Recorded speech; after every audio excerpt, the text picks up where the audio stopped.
they will get rid of you because it causes bad publicity. I don't work there anymore, so they can't use this as bad publicity anymore for me.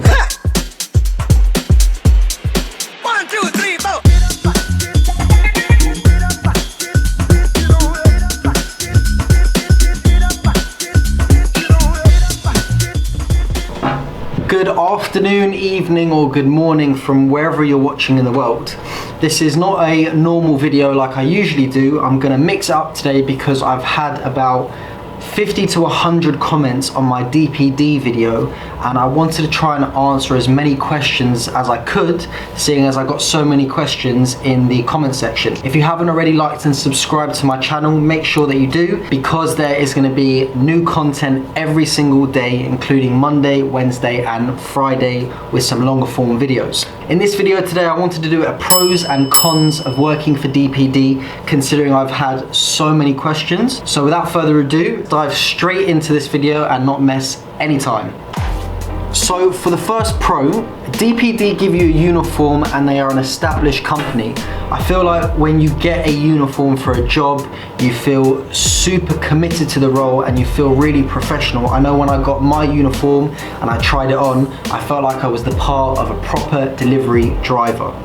The second pro is that DPD are focused on one postcode or area and you learn the roads inside out. So when you're learning how to route your Sutton and which is your handheld device, and when you're learning the route and going and doing your deliveries every day, you end up learning the route so much considerably faster because you are learning the same roads, the same area. So it's something that you pick up on super quickly, and it's something that I found working for DPD, doing the same area made you much more comfortable within the job, along with driving that big van. The third thing is that DPD customers learn who you are, and I think that is an integral part of the job. When you're delivering to the same customers, they really like to help you out, whether that's leaving the parcels downstairs or them coming to help you if it's a super heavy box. Because the customers know who you are, and especially certain customers that orders all the same things, like there's some customers that order ASOS every other day, they end up learning who you are and they always go above and beyond to help you out, especially because you're a DPD firm and you get your time slot of your hour. It really helps out in terms of delivering the parcel. Number 4 is that during Christmas time and certain holidays, DPD will throw certain things on, whether that's food stalls, extra treats, whether that's giving you an advent calendar at Christmas. They try and give little things to motivate the drivers. They know that the job's hard, and all of the little things really make up a difference. And I know especially when there were hard days, and I found out when I drove back to the depot and they had little food stalls, whether that's like Jamaican food, Indian food, crepes, there was always something. Usually they try to do one every 2 months, that keeps you motivated for the job, which is a really nice touch. Another thing that is great is the potential to earn extra money with DPD. So along with doing your route, DPD always has collections because they are one of the biggest firms in the UK. So after you finish your route, you can always go to different warehouses and pick up parcels and make extra money. I believe it's between 5p to 10p of every single parcel that you pick up. So if you can imagine, you pick up 100 parcels, you're making X amount of extra money. So along with your day rate that you've made, or you get paid £1 per stop, most people, but you can also earn extra money. So there's enough potential if you want to work really hard to make extra money. Number 6 is that you don't have to pay for the van rental that you're using. A really good thing about DPD is they're giving you a big Sprinter van, usually the Mercedes, or some of them are the VW Crafters. I know that most of them are moving to electric now, so what's nice is that whichever van that you end up getting, you will never have to pay the van rental costs, which I know can vary between £100 to £200 a day. Obviously, they've got contracts with these van companies, so it's a bit cheaper for them, but it's quite nice that you don't have to pay for the van, because lots of other companies you have to pay for the van. Number 7 is that most DPD drivers look out for you. So there's usually 5 or 6 different people that cover one postcode, one area. and especially you're usually on the same team, we all try and help each other out, whether we want to finish a little bit earlier or some of us want to do less stops in the morning. We always try and help each other out, whether it's a customer that says they never got their parcel and you're not in the area. We always try and go to the area and help our other drivers out, and everyone is always looking out for another DPD driver. It's in this weird sense, it's like a close-knit family in DPD. Number 8, because of picture deliveries, it definitely slows down the fact that there are less contested deliveries by customers. So lots of other companies don't take pictures when they deliver, and it just allows customers to say that they never received it, which causes a problem for us as the drivers. But because DPD takes pictures, they definitely reduce and mitigate the fact that drivers won't end up getting penalised for it, because there's photo evidence to show that the parcel has been delivered properly. Number 9, there is an extremely short training period. The training period is usually a week, where you go out with another driver and you watch what they do and you sort of mirror the fact of what they're doing. And this definitely helps out in the sense that you end up learning all of the mistakes that prior drivers done to make your job as easy as possible. I know when I went out training with one of my people that were above me at the time when I started, is that I learned how to do the job super quickly. It definitely helped that I came from Amazon first, but there was a very quick transition period of me understanding what I was doing.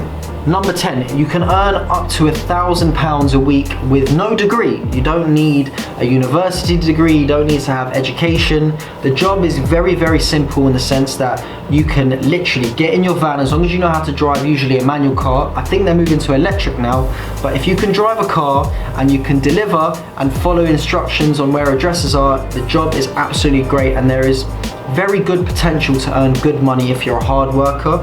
I know that I earn decent money, which I'm going to show you in a different video, but those are some of the things that I found as really positives within working for DPD for the year and a half that I was there. Right, moving on to the cons. Here we go, we're diving straight into it. The first con, DPD's loading process is mind-numbingly long. You have to scan each parcel, number it, then put it in the van, and it is one thing after another. And if you don't do it properly, it can affect your whole day if you can't find parcels. It is by far my biggest peeve that I have with DPD, the loading process. Number 2, some of the parcels that DPD make the drivers deliver are way too heavy, extortionately big. It is not a one-man job, and I can guarantee you there are some parcels which I've definitely got long-term back pain over because they were too heavy. But because I wanted to do the job, I would lift it. I wouldn't really use a trolley, even though they did provide you with a trolley. Some of the parcels are a 2-man job, not a 1-man job, and they shouldn't be delivered. I can tell you there's one contract in particular where you're lifting like 45 kilo boxes, which are just obscenely heavy. Number 3, DPD does not care about us as the drivers. They only care about the customers and the contracts they are bringing on. All they care about is volume, and the more parcels that they can deliver, the more money that they make. Within delivering parcels, you should get paid per address. When you're delivering to ported blocks, DPD started to get clever, and they basically merged multiple parcels together. So they were basically taking between £5 to £8 from a driver every day, and you would have to go through this process of trying to reclaim your money back when delivering to ported blocks, which is something that is completely wrong, especially because in DPD you should get paid £1 per stop. So another thing is that DPD don't expect you to have a break. You can set a break, but they would be more than happy sending you out till 9-10 p.m. if they had a choice, and obviously they're long hours, and until you learn the route you are going to be working quite late.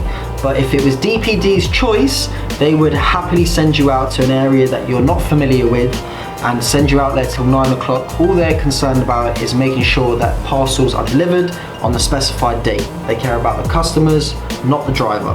Number 5, you have no sick pay and no work benefits. Because you're sort of a self-employed person going through franchisees, you don't actually get any sick pay. So if you don't work, you don't get paid. So I know when I was working there, I never got a day off. That was obviously by choice, but I never got sick pay, I never got holiday pay. If you didn't work, you didn't get paid, which is something that I didn't really like, because most jobs that you have, you at least get a day off and you still get paid for it, whereas if you don't work in DPD, you're not getting paid, period. Number 6, your schedule could change at the drop of a hat. I can count on more than 2 hands the amount of times I've got a call at 4 AM from DPD calling me, begging me to come into work on a day that I was supposed to have off, even though I was getting paid. In my instance, I took those days because I wanted to earn extra money, but your schedule could change at the drop of a hat, and they make you feel quite bad if you say no to them, which is something that I didn't really like.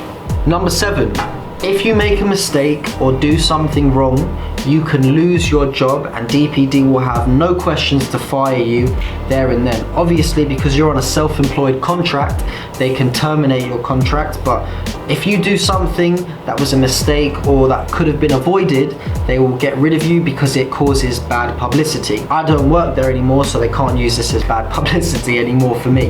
Number 8, even though you don't have to pay for the van, you have to pay for diesel when you're using the van. And I would say you're probably on averaging, including fuel prices going up, you're on averaging about £100 a week. So if you can imagine, you've got to equate to about £400 to £500 a month out of your all income for your diesel cost. Number 9, DPD has an hour time slot. If you don't deliver within that time slot because of things that are not in your control, you get massively penalised for it and you can get in a lot of trouble. The way that DPD works is that you get points. After 12 points, you can lose your job. So imagine you constantly are running late on your hour time slot. If there's enough of those incidents, they will terminate your contract instantly. Number 10, which is probably my biggest one of my cons that I have for DPD, is that any parcel that is a contested delivery by the customer will automatically be deducted from your pay. They will always side with the customer, even with a photo showing evidence that you've delivered it. So if you can imagine, you've delivered a phone and you've given it to the customer, even with the photo by their door, they will always take the customer's side. You will automatically get deducted. For instance, if it's an iPhone, £1,200, they will take it straight out of your account for your pay salary before they've got to the bottom of it. And 9 times out of 10, very rarely, they will always side with the customer, even with that photo delivery. So yes, it's a pro that they have these photo deliveries because it deters the customers from doing it, but it still comes back on us that even with the photo, the customer could contest it. I hope you guys have enjoyed the video. For everyone that was wondering what this video is, I'm gonna put a link over here or down there with the original video of working for DPD part 1 and part 2. If you haven't already subscribed to my channel, do me a favor and please click that subscribe button. There is gonna be so much more content coming out, and there is an exciting journey of my next video, which is gonna be the story of why I left DPD and how we ended up cutting through America. I'll see you guys on the next one.